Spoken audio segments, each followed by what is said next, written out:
Grup Selatan Angkatan Bersenjata Rusia melancarkan serangan artileri ke posisi sementara pasukan Ukraina yang berada di desa Sicherbinovka.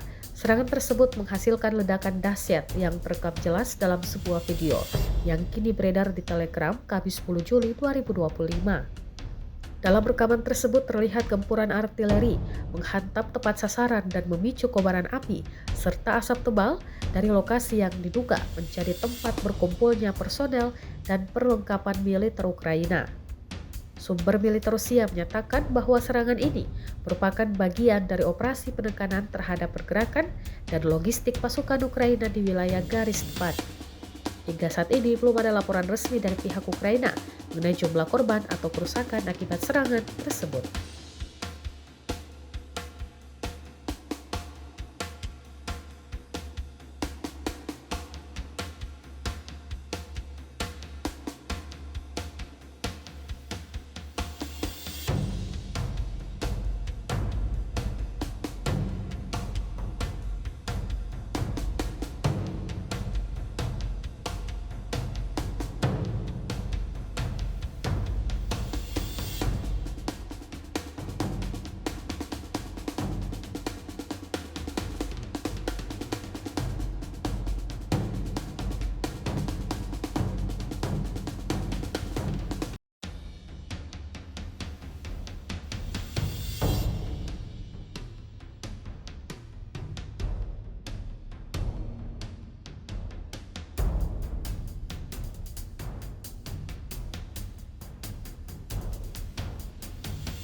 Download Tribun X sekarang, menghadirkan lokal menjadi Indonesia.